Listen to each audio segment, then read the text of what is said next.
Okay, கர்த்தருடைய நாமத்துக்கு மகிமும் கனமும் உண்டாகட்டும். இந்த நாளில் கூட ஒரு வார்த்தையை நம் கர்த்தர் சமூகத்தில் கேட்கலாம். ஆதியாகமம் 8வது அதிகாரத்தில் 4வது வசனத்தை நாம் கேட்கலாம். The book of Genesis chapter 8 and verses 4. வாசிக்கலாமா? படிக்கிட்டா பிரதர்? Yes sister, please. 7ನೇ ತಿಂಗಳ ಹದಿನೇಳನೇ ದಿನದ್ದು ನಾವೆಯು ಅಮ್ರಾಟ್ ಸೀಮೆಯ ಬೆಟ್ಟದಲ್ಲಿ ನಿಂತಿತು.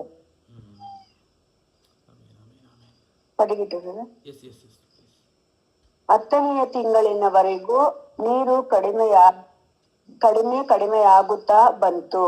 10ನೇ ತಿಂಗಳಿನ ಮೊದಲನೇ ದಿನದಲ್ಲಿ ಬೆಟ್ಟಗಳ ಶಿಖರಗಳು ಕಾಣಿ ಬಂದವು. ஆமீன் ஆமீன். எஸ் கிரேனஸ்டர் 8:4 படிங்க. 7ஆம் மாதம் 17ஆம் தேதியிலே வேலை ஆராத் என்னும் மலையின் மேல் தங்கிற்று. பின்பு பூமியின் மேல் ஜலம் குறைந்து போயிற்றோ என்று அறியும்படி ஒரு புறாவை தன்னிடத்தில் இருந்து வெளியே விட்டான். ஆமீன் ஆமீன் ஆமீன். Thank you sisters. ஓகே, இந்த இடத்துல பாத்தீங்கன்னாக்கா எஸ் எஸ் படிங்க. And in the 7th month, on the 17th day of the month, the ark came to rest on the mountains. ஆமீன் ஆமீன். Thank you sisters. ஓகே, இந்த இடத்துல பார்த்தீங்கன்னாக்கா 7வது மாதத்தில் 17ஆம் தேதி தண்ணீர் எல்லாம் குறைந்து அந்த படகு வந்து பார்த்தீங்கன்னாக்கா அந்த மீன்ஸ் அந்த கப்பல் வந்து கரெக்டாக அராரெட் மலை மேலே லேண்ட் ஆகிற ஒரு விஷயத்த கொஞ்சம் இதில் நம்ம கொஞ்சம் டீப்பாக கவனித்து நம்ம பார்க்க போகிறோம். பாருங்கள், ஒரு பேலை வந்து உருவாக்கின இடம் வேறு, பட் இப்போ அது லேண்ட் ஆகிற இடம் வேறு இல்லைங்களா? இப்போ அந்த பேலை வந்து உருவாக்கப்பட்ட இடம் வந்து தரை பூமியில் இல்லைங்களா? ஐ திங்க் ஒரு ஃபாரஸ்ட்னு நினைக்கிறேன். அந்த இடத்துல அது உருவாக்கப்பட்டிருந்த ஒரு காரியம். அதுலேருந்து அது வந்து மலை வந்து ஆட்டோமேட்டிக்காக அது வந்து மேலே லிஃப்ட் ஆகி ஆட்டோமேட்டிக்காக மேலே வந்து இப்போ அது ட்ராவல் ஆகுது. அப்படியே ட்ராவல் ஆகி ஆட்டோமேட்டிக்காக பாருங்கள் கர்த்தருடைய பிளான் எந்த அளவுக்கு இருக்குது பாருங்கள். தண்ணி குறையும் போது கரெக்டாக அந்த படகு வந்து அந்த அராரெட் மலை மேலே நிற்கிற அளவுக்கு கர்த்தர் கரெக்டாக சூப்பராக ஒரு பிளான் பண்ணியிருக்கிறார் பாருங்கள். அப்போது பாருங்கள், மேபி படகை வந்து கீழே லேண்ட் பண்ணியிருக்கலாம், மண்ணு மேலே அங்கே லேண்ட் பண்ணியிருக்கலாம். பட் கர்த்தருடைய பிளான் பாருங்கள், கரெக்டாக அந்த தண்ணி கம்மியாகும் போது கரெக்டாக அந்த படகு வந்துட்டு மலை மேலே லேண்ட் இருக்குது. மேபி அந்த படகு கீழே லேண்ட் ஆயிருந்துச்சுனாக்கா அங்கே நிறைய வாடை அடிச்சிருக்கும், அதாவது டெட் பாடியோட ஸ்மெல் அதிகமாக இருந்திருக்கும். பிகாஸ் நிறைய டெட் பாடியெல்லாம் இருந்துச்சு இல்லைங்களா? மழை வந்து நிறைய டெட் பாடி அழிஞ்சு போயிருக்கும், அழுவி போயிருக்கும், நிறைய மிருகம் கூட அழிஞ்சிருக்கும். பிகாஸ் எல்லா மிருகமும் உள்ளே வரல, ஒரு ஜோடி தான் உள்ளே வந்தது இல்லைங்களா? மீதி மிருகங்கள் அழிஞ்சிருக்கும், நிறைய காரியம் அழிந்து போன காரியம், அதுதான் அதோட வாடை இருக்கும். அந்த ஸ்மெல்லு எதுவுமே கிடைக்காதபடிக்கு உயரமான பர்வதத்தில் நோவாவின் பேலையும் நோவாவையும் கர்த்தர் நிற்க முடியாய் கர்த்தர் கிருபை செய்த ஒரு காரியத்தை நாம் பார்க்க முடிகிறது. நான் ஒரு 4 பாயிண்ட் எழுதியிருக்கிறேன். இதை குறித்து நான் எக்ஸ்பிளைன் பண்ண நான் விரும்புகிறேன். When God works in you, He will put you in a safe place or safe zone. கர்த்தர் உங்கள் வாழ்க்கையில் கிரியை செய்யும் போது, கர்த்தர் உங்கள் குடும்பத்தில் கிரியை செய்யும் போது கர்த்தர் உங்களை சேஃபான இடத்துல தான் கர்த்தர் வைக்குவார். எல்லாரும் இருக்கிற இடத்துல வைக்க மாட்டார், அழிந்து போகிற இடத்துலையும் வைக்க மாட்டார், அழிந்து போன இடத்துலையும் வைக்க மாட்டார், அழிந்து போகிற இடத்துலையும் வைக்க மாட்டார். கர்த்தர் சேஃபான இடத்துல தான் வைக்குவார். அந்த இடம் உயர்ந்த மலையான இடமாக இருக்கும்.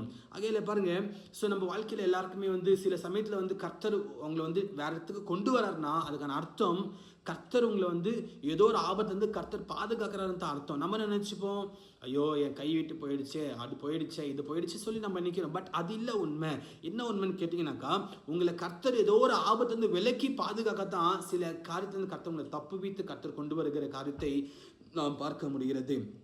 4th point, when God's plan is in you, nothing will harm you. கர்த்தருடைய திட்டங்கள் உங்கள் மேலே இருக்கும்போது எந்த விதமான அழிவு வந்தாலும் சரி, எந்த விதமான பஞ்சம் வந்தாலும் சரி, எந்த விதமான கொள்ளனைகள் வந்தாலும் சரி உங்களையும் தாக்காது, உங்கள் குடும்பத்தையும் தாக்காது. பிகாஸ் நோவா ஒரு மனிதன் நீதிமான் நிமித்தமாய் தன் குடும்பம் காப்பாற்றப்பட்டது. நோவா அந்த இருந்த தன் காலத்தில் அவன் ஒருவன் நீதிமானா இருந்தான். அதனால பாருங்க, முழு ஜனங்கள் அழிந்து போனாங்க. அந்த இடத்துல கர்த்தர் வைக்கல. எல்லா தண்ணி குறைந்து போனதுக்கு அப்புறம் அவன் மலை மேலே கர்த்தர் வைக்கிற ஒரு காரியம். பெரிய அழிவு வரலாம், பெரிய ஒரு பஞ்சம் வரலாம், இல்லை பெரிய கொள்ள நோய் வரலாம், பட் எல்லாரும் அழிந்து போகலாம், ஆனால் நீங்கள் அழிந்து போக மாட்டீங்க. உங்கள் குடும்பத்துக்கு ஒன்றுமே ஆகாது. பிகாஸ் நீங்கள் தேவனை ஃபாலோ பண்ணுகிற கர்த்தருடைய பிள்ளைகளாக இருக்கிறீங்க. அந்த ஒரு காரியம். ஸோ மூன்றாவது ஒரு காரியத்தை பார்க்கலாம். when you obey God's word, he will protect you. நீங்கள் கர்த்தருடைய வார்த்தைக்கு கீழ்ப்படிஞ்சு அதன்படி நீங்கள் ஃபாலோ பண்ணி நடக்கும்போது கர்த்தரே பாதுகாக்கிறாரு. டாக்டர் பாதுகாக்க தேவையில்லை, மாத்திரை பாதுகாக்க தேவையில்லை, மனுஷன் பாதுகாக்க தேவையில்லை. கர்த்தர் பாதுகாக்கிறாரே, கர்த்தர் கூட நிற்கிறாரே. மனுஷன் பாதுகாக்கிறது விருதான காரியம், தேவையில்லாத காரியம்.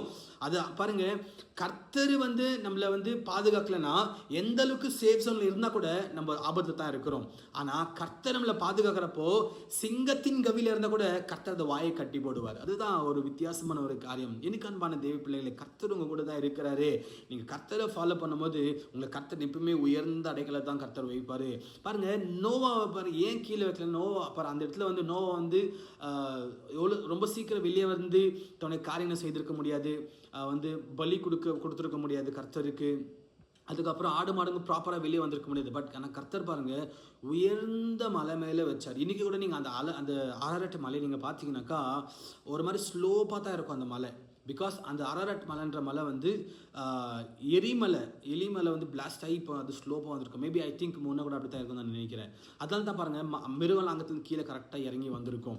அதே கீழே லேண்ட் ஆயிருந்தாக்கா மிருகம் கீழே வந்திருக்காது. அந்த இருக்கிற சகுதி சேற்றில் கால் மாட்டின்னு சில இறந்து கூட போயிருக்கலாம். அதில் ரொம்ப வாடையாக இருந்திருக்கும். அது நிமித்தமாக பலவீனம் கூட வந்திருக்கலாம். ஆனால் கர்த்தர் இதெல்லாமே தவிர்த்து செப்பரேட்டாக கொண்டு வைத்ததுக்கு காரணம் இதுதான், அவனை பாதுகாக்கணும். ஏன்னா நோவா தேவனுக்கு பிரியமான ஒரு மனுஷன், நோவா தேவனுக்கு கீழ்ப்படிந்த மனுஷன், தேவனுக்கு முன்பதாய் உண்மையோடு வாழ்ந்த ஒரு மனுஷன், நீதிமான். கர்த்தரை சொல்ற நீதிமான், எனக்கு முன்பதாக இருக்கிற நீதான் நீதிமான் சொல்லி கர்த்தர் சொல்றாரு. இன்னைக்கு நீங்க கர்த்தரை ஃபாலோ பண்ணும்போது நிச்சயமா உங்களை கர்த்தர் உயர்ந்த இடத்துல வைக்கிறது மாத்திரம் இல்லை, எல்லா தீங்குலேருந்து உங்களை விலக்கி பாதுகாப்பார். அங்கே அவ்வளோ நாற்றம் இருந்திருக்கலாம், அவ்வளோ அங்கே கெட்ட வாடகை இருந்திருக்கலாம், அது எல்லாத்துலேயும் அது எல்லாமே நோவா கண்ணுகாதபடி கர்த்தர் கிளீனாக பிளானோடு தான் பாருங்க.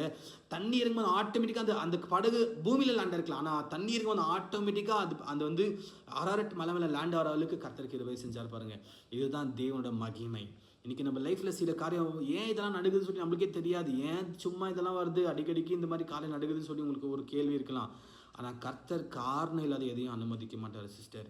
கர்த்தர் ஒரு காரணம் வச்சிருக்கிறாரு. அதனால தான் சில காரியத்தை குடும்பத்து பலவீனமோ சரி, ஒரு பிரச்சனையோ சரி, இல்லை குடும்பத்தில் ஒரு ஏதோ ஒரு காரியம், இல்லை வேலை விட்டு போகிற காரியம், ஏதோ ஒரு காரியத்தை கர்த்தர் அனுமதிக்கிறாருன்னா கர்த்தர் ஏதோ ஒரு காரியத்தை உங்கள் வாழ்க்கையில் செய்ய போகிறான்னு அர்த்தம் பாருங்க. அதனால தான் கர்த்தர் ஏன் அங்கே வெளியே கொண்டு வந்தார்னா, நோவா நீதிமானதா, அதனால தான் நோவா காப்பாற்ற நோவா முகாந்திரமாய் சந்ததி பெருகப்பட்டது.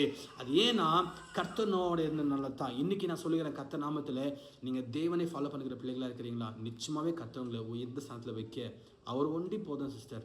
மனுஷங்களை உயர்த்தினா அதே மனுஷன் காலை பிடிச்சி இழுத்துருவான். ஆனால் கர்த்தர் எந்த மனுஷன் காலை பிடிச்சி இழுத்தானோ அதே மனுஷன் முன்னாடி உயர்த்துகிறவர் தான் நம் கர்த்தராக இயேசு கிறிஸ்து. இன்னைக்கு நீங்கள் கீழே விழுந்துட்டீங்களா, ரொம்ப கஷ்டமாக இருக்குதா, ரொம்ப வழியை ஃபேஸ் பண்ணுறீங்களா, கவலைப்படாதீங்க.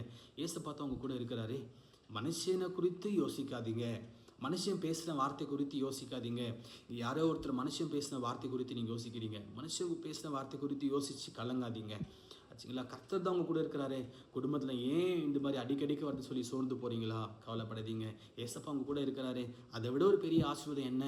எவ்வளோ பெரிய கோடி பணம் இருந்தால் கூட குடும்பத்தில் சமாதானம் இல்லைன்னா அது வேஸ்டான காரியம். ஆனால் எதுவுமே இல்லைனா கூட அட்லீஸ்ட் உங்களுக்கு ஜெபிக்கும் போதெல்லாம் சமாதானம் இருக்குது.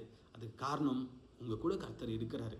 ஓகேங்களா? அதுக்காக நான் பாவப்பட்ட குடும்பம், என் குடும்பத்தில் எப்படி இருக்குது அப்படிலாம் யோசிக்காதீங்க. கர்த்தர் உங்கள் குடும்பத்து மேலே ஒரு திட்டம் வச்சிருக்கிறார். அதனால தான் சில காரியம் யார் மேலே கர்த்தரோட பிளான் இருக்குதோ அவங்கள தான் கர்த்தர் சோதித்து புடமிடுவார். கர்த்தரோட பிளான் இல்லாதவன் ஆட்டோமேட்டிக்காக அவன் பாட்டுக்கு லக்ஸுரியாக இருப்பான். பெண் கொடுத்தும் வாங்கியும் குடித்தும் மதுவில் அவன் மயங்கி போயிருப்பான். அதனால தான் ஜலம் அழிஞ்சு போச்சு. ஆனால் உண்மையோடு உத்தமத்தோடு கீழ்ப்படிஞ்ச மனுஷன் அவன் காப்பாற்றப்பட்டான். எல்லாரும் நல்லா சந்தோஷமாக இருப்பாங்க. அவங்கள கர்த்தரை தேடல, ஆனால் சந்தோஷமாக இருக்கிறாங்க. அவங்க குடும்பத்தில் ரொம்ப நல்ல செல்வமாக இருக்கிறாங்க, ரொம்ப ஆசீர்வாதமாக இருக்கிறாங்க. ஆனால் நம்ம கர்த்தரை தேடுறோம், இந்த மாதிரி இக்கட்டான பாதையில் இருக்கிறீங்களா, அப்போ ஒன்று தெரிஞ்சுக்கங்க, ஒரு காரியம் வரும்போது அவங்க இருக்க மாட்டாங்க, நீங்கள் இருப்பீங்க. பிகாஸ் கர்த்தரை நீங்கள் ஃபாலோ பண்ணுறதுனால நீங்கள் நீதிமான் பிள்ளைகளாக இருக்கிறீங்க, நீதிமான்களாக இருக்கிறீங்க. அதில் நீங்கள் தேவ பிள்ளைங்க. கர்த்தர் உங்க கூட தான் இருக்கிறாரு. படகுல நீங்கள் இருக்கிறீங்க. கர்த்தர் உங்களை நடத்துவார். ஆகிய சோர்ந்து போகாதீங்க. கடைசியான ஒரு point, He knows where to plant you or where to land you. கர்த்தருக்கு தெரியும் உங்களை எங்கே பிளேஸ் பண்ணணும், எப்போ பிளேஸ் பண்ணணும் அது சொல்லி கர்த்தருக்கு தெளிவாக தெரியும். ஆனால் நம்ம நினைப்போம், நான் இங்கே இருந்தால் நல்லா இருக்கும், நான் இங்கே போனால் நல்லா இருக்கும், நான் இது இருந்தால் நல்லா இருக்கும். இல்லை, கர்த்தர் ஒரு பிளான் வச்சிருக்காரு சிஸ்டர் உங்கள் லைஃப்பில். அவருக்கு தெரியும் உங்களை எங்கே பிளேஸ் பண்ணணும், உங்களுக்கு எப்போ எந்த டைமில் வேலை கொடுக்கணும், நீங்கள் எப்போ எந்த டைமில் உங்களை உயர்த்தணும், எப்போ உங்களை வந்து பயன்படுத்தணும், கர்த்தருக்கு தெரியும். ஏற்ற சமயத்தில் கரெக்டான இடத்துல at the time he will place in the right place. கரெக்டான இடத்துல கர்த்தர் பிளேஸ் பண்ணுவார். அது வரைக்கும் கர்த்தர் திட்டத்துக்கு நம்ம போனோம். நோவா பாருங்க, நோவா சொன்னார் கர்த்தர் பேலை மட்டும் தான் செய்யும். ஆனால் நோவா வந்து அது எக்ஸ்ட்ரா இந்த விங்ஸ் எல்லாம் ஆட் பண்ணிட்டு நான் இப்படிக்க போகிறேன் எதாவது போனாரா? இல்லை, கரெக்டாக அவர் பாட்டுக்கு பேலை கட்டணம் அவ்வளோ தான் உள்ளே போனார். கர்த்தர் உள்ளே வச்சு கதவை அடைத்தார். வசனம் தான் இருக்குதுங்களா. அதுக்கப்புறம் கர்த்தரே கொண்டு வந்தார், கர்த்தரே மலை மேலே நிற்க வச்சார். கர்த்தர் சித்தத்தை கொடுத்துருங்க, அவரே உங்களை கொண்டு வருவார், அவரே உங்களை உன்னதத்தில் வைக்குவார். நீங்கள் மேபி நீங்கள் கீழே தான் இருக்கலாம் இன்னைக்கு, ஆனால் ஒரு நாள் வரும் கர்த்தர் ஆட்டோமேட்டிக்காக will bring you up. கர்த்தர் ஆட்டோமேட்டிக் உங்களை மேலே கொண்டு வருவார், உங்களை உன்னதத்தில் கர்த்தர் வைக்குவார். அது வரைக்கும் பொறுமையாக காத்துருங்க. கர்த்தர் சித்தம் எது செய்தாலும் கர்த்தர் சித்தத்தை ஒப்பு கொடுங்க சிஸ்டர். உங்கள் லைஃப் ஆசீர்வாதமாக இருக்கும், உங்கள் வாழ்க்கை ஆசீர்வாதமாக இருக்கும், உங்கள் குடும்பம் ஆசீர்வாதமாக இருக்கும், உங்கள் ஊழியங்கள் ஆசீர்வாதமாக இருக்கும், அதில் உங்கள் பிஸ்னஸ் ஆசீர்வாதமாக இருக்கும். பிகாஸ் நீங்கள் தேவனோட பிள்ளை. ஏதோ ஒரு சின்ன தப்பு செஞ்சிட்டால ஏசப்பா என்னை மறந்துட்டாரா, என்கிட்ட பேச மாட்டாரா அப்படிலாம் நீங்கள் நினைக்காதீங்க. ஒரே ஒரு தடவை ஏசப்பா நான் என்னை மன்னிங்க ஆண்டுன்னு சொல்லி ஒரு ஜெபத்தை நீங்கள் கேட்கும்போது கர்த்தர்ட்ட அவர் மன்னித்து மனமிறங்கி மீண்டும் உங்களை ரீபில்டு பண்ணி உங்களை உயர்த்துகிற தேவன் தான் இயேசு. இயேசு இயேசு ஒரு வாரம் மாத்திரம் தான். உலகத்தில் அவருடைய அன்பு ஒன்று தாங்க சிஸ்டர், ரொம்ப ரொம்ப உண்மையான அன்பு. சொந்தம் ரொம்ப நெருங்கிய சொந்தமே நம்மளை வந்து ஹர்ட் பண்ணிடும், காலை பிடிச்சி அழுத்துறவாங்க, வீணான பள்ளியை போடுவாங்க, இதுதான். ஆனால் பிகாஸ் ஏன் இதை நான் அனுமதியாக தெரியுங்களா, நம்ம வந்து இப்போது ரொம்ப குடும்பம் வந்து நம்ம மேலே அன்பு காமிச்சிட்டாக்கா நம்ம குடும்பத்து மேலே டிபெண்டிங்காக போயிடும். அதெல்லாம் தான் இந்த விஷயத்தெல்லாம் கர்த்தர் அனுமதி. பிகாஸ் கர்த்தர் பாருங்கள் எவ்வளோ எந்த அளவுக்கு அவர் சென்சிட்டிவாக யோசிக்கிறார் பாருங்கள். என் பிள்ளை எனக்கு மட்டும்தான் சொந்தம், என்கிட்ட மட்டும்தான் பேசணும்னு நினைக்கிறது. இந்த மாதிரி யாருங்க இதெல்லாம் நினைப்பாங்க? சில பேர் அப்படி நினைச்சா கூட கொஞ்ச நாளைக்கு தான், அதுக்கப்புறம் அந்த அன்பு மறைந்து போயிடும், மாறி போயிடும். ஆனால் ஏசப்பா அன்பு பாருங்க, கடைசி வரைக்கும் என் பிள்ளை என்கிட்ட தான் பேசணும், என்கிட்ட தான் இருக்கணும்னு சொல்லி நினைக்கிறார் கர்த்தர். இது தாங்க நம்ம அப்பா. அவரை விட்டு நம்ம எங்கெங்கேயோ ஓடுறோம். கர்த்தரை நில்லுங்க, கர்த்தருக்காக நில்லுங்க, உங்கள் வாழ்க்கையை சூப்பராக ஷைன் பண்ணுவார். ஏற்ற காலத்தில் நான் சொல்லிக்கிறேன், உங்கள் வாழ்க்கையை ஷைன் பண்ணுவார். உங்கள் குடும்பம் இன்னைக்கு இந்த சிச்சுவேஷன் இருக்குதே அப்படின்னு நினைக்காதீங்க. தனிமையாக இருக்குதே, எல்லாரும் இருக்காங்க, நான் தனிமையாக இருக்கிறேன் அப்படின்னு நினைக்காதீங்க.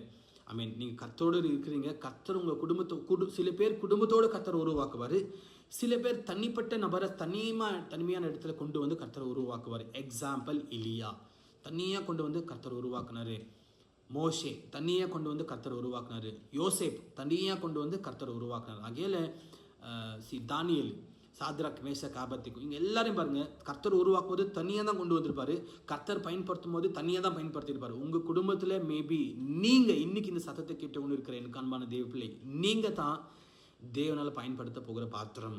நீங்கள் தான், நானா நினைக்காதீங்க, நீங்கள் தான். Yes you are. God will use you, God will protect you. கர்த்தர் நடத்துவார். அது வரைக்கும் கர்த்தர் கரத்தில் நம் காத்திருக்கும் போது ஏற்ற காலத்தில் படகு மேலே வரும், அவரை நடத்துவார், கண்மலை மேலே நிறுத்துவார். கர்த்தருக்காக காத்திருங்க. கர்த்தர் உங்களையும் குடும்பங்களையும் கர்த்தர் ஆஸ்வதிப்பாராக. நாம் ஜெபிக்கலாம். எங்களை நேசிக்கிற நல்ல பிதாவே, ஆண்டவரே இந்த நேரத்துக்கு ஸ்தோத்திரிக்கிறோம். இந்த கிருபைக்கு ஆண்டவரே சப்பா அப்பா ஸ்தோத்திரிக்கிறேன் சப்பா. விசேஷமாக நான் ஜாய் சிஸ்டருக்காக ஜெபிக்கிறேன். அந்த மகளை தொடுங்க சுவாமி. சரீரத்தின் பலவீனங்கள் மாறட்டும், எல்லா காரியம் மறைந்து போகட்டும் கர்த்தாவே. ஒரு விடுதலை தாங்க சுவாமி. அப்பா அந்த குடும்பத்தில் நீங்கள் ஏதோ திட்டம் வச்சிருக்கிறீங்க சுவாமி, அதை உணர்ந்து அந்த சப்பா உங்களுடைய ஊழியத்தை இன்னும் அதிகமாக அவங்க செய்ய அவங்களுக்கு கிருபை கொடுங்க ராஜா, பலத்தை கொடுங்க சுவாமி.